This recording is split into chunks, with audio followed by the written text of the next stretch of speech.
TFE TV, welcome back to the channel. This is Willow.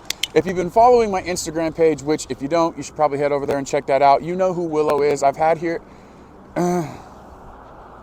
her for 6 weeks, and she's in between 4 and 5 months old. And today I didn't have anything particular in mind specifically to talk about, but what I thought to myself, I was like, hey self, you might run into something to talk about while you're doing the thing, and you might be able to point out some things that are happening to the audience that might be viewing this. Now, she got up and came to me on her own there, which is fine. Like typically, like at the very beginning when I'm teaching puppies, I'm not, just forming behaviors is the thing that matters to me. The fact that she went from there to me, that was cool because it was like a recall to a degree, and she got something as a result of going from over there to over here. My ultimate goal is to make training together like super, super fun, because when she's having fun, she's more likely to do the thing that I want her to do. So if I could formulate my training in that way, it's much more likely that we're gonna get the obedient dog that we're looking for. So that's why that's like really at the forefront of my strategy. And of course, always using the right type of motivation. She likes to play, but she likes to eat even more. So down. So I like to use the thing that she likes most, but I will use play as well. As a matter of fact, before I start feeding her too much food, let's see if I can get her to, now listen, I'm gonna tell you what my instincts are. My instincts are that since we started using food as motivation, she may not wanna play with this as much because she's gonna be looking for the food. Oh, I proved myself wrong, yes, good. Now typically, let me press rewind. I'll come out here and we'll do a little gameplay, have a little fun together, bust a flirt pole out and do that sort of thing before I feed her, because I'd rather her not be a psycho and lose her shit right after eating. Plus, the dog will be already sort of worked and like some of those initial jitters. So I first pull her out of the kennel, I bring her out here, we play and we get that out. And then, good, give her a piece for letting that go. That's how I free shape an out, by the way. And then I'll sort of put the toy away, and then we'll just get into like more stationary type obedient stuff, which is what we were just doing previous to pulling that out. But nothing fancy. Place command, timing of the feeds, down. Wait for it to happen. It's something we've been working on, and she kind of knows this behavior. So I'm not gonna sit there and repeat it a million times just because she doesn't like hastily go into the position. She knows the position. I'm gonna give her a couple of seconds to sort of like perform the behavior before I actually decide to try to reinforce it. All right, so hey, please, good. So down, bam, okay, you see what I'm saying? You see what I'm saying? Just to give her a chance. Take steps back, come back. Now this is reinforcing it. I'm reinforcing the duration of this down. Without forcing her to do it, the reinforcements are the things that keeps her, it's like the slot machine theory. You're just gonna sit there and wait till you hit your jackpot, dude. You ain't gonna move, you ain't gonna do nothing, and what are you doing in the process of that? Break. You're really enjoying yourself, and that break right there is a symbolism of the jackpot. So you're gonna wait, voluntarily, wait, boom, jackpot. Bing, bing, bing, bing, bing, bing. Break. And just repetitive over and over and over again, and it's so tedious and it's kind of boring. Break. But it's place, sit, down, break, recall. And then you just switch up the timing. Sit, down, not gonna break her as fast this time.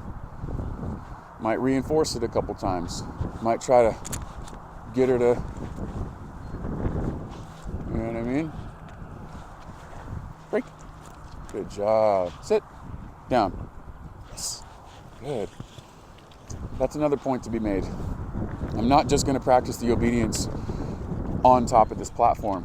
I got to do it all over the place. I want to be able to get this behavior anywhere. And if you just practice it in one spot, like most people practice this stuff like in their kitchen before they feed their dog, And then they take the dog out into the world and they will not perform the same shit. It's because they just don't have the familiarity of practicing in a multitude of different environments on a multitude of different things and things like that.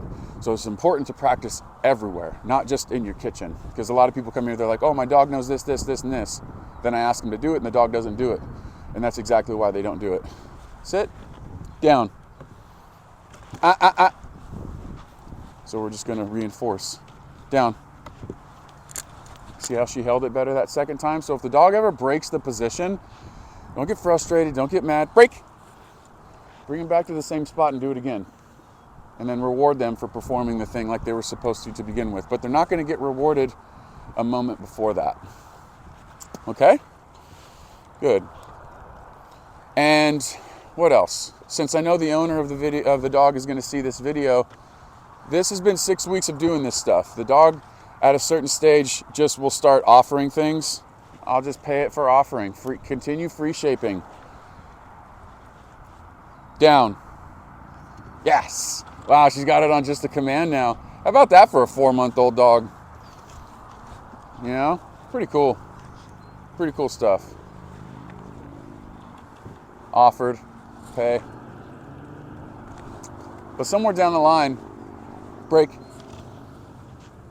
If they just start, after they know the stuff and you ask, let's say for example, you ask them to sit and they down because they're just starting to like guess a bunch of shit. No, you would, so like for example, down. Good. I'm gonna reward that. Break. Break. Good. Place. Sit. No, sit. We're gonna reinforce the sit. See how she just went into the down? Exactly what I just described. You just lure that dog. Sit. Good. You just lure the dog back up into the sit position, and you're not gonna pay them until they actually perform the sit. You're not gonna pay them for performing the command that you didn't ask for, because we're trying to provide clarity here, and there's nothing really clear about saying sit and paying them for going into the down. Do you know what I'm saying? Break.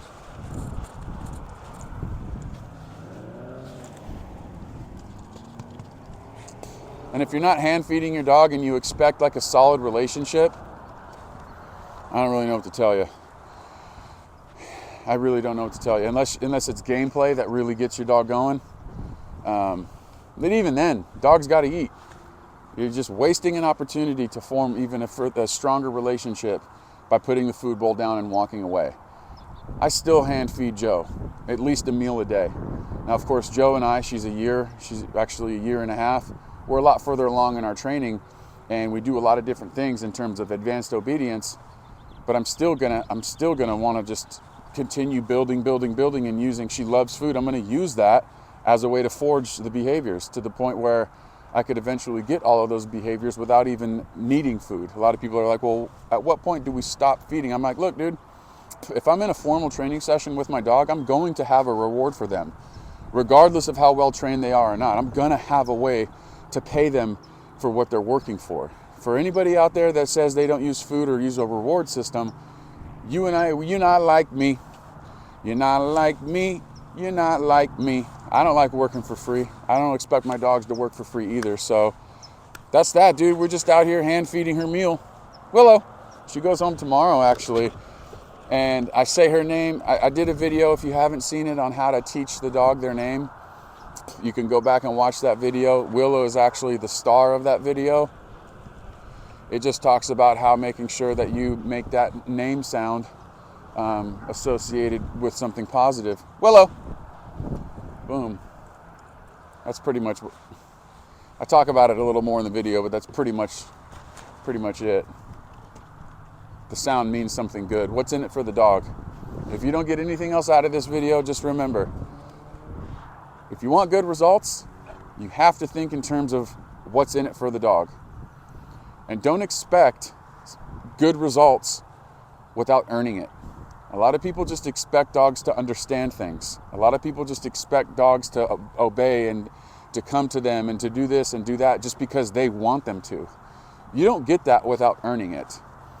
And the way that I like to earn it is by forging a relationship that is second to none. A strong relationship, spending time every day, constructive time every day, not just being with my dog, but actually having an idea of, you know, how we live together. What do we do on a daily basis? Is there structure? Is there rules, boundaries? Is there fun?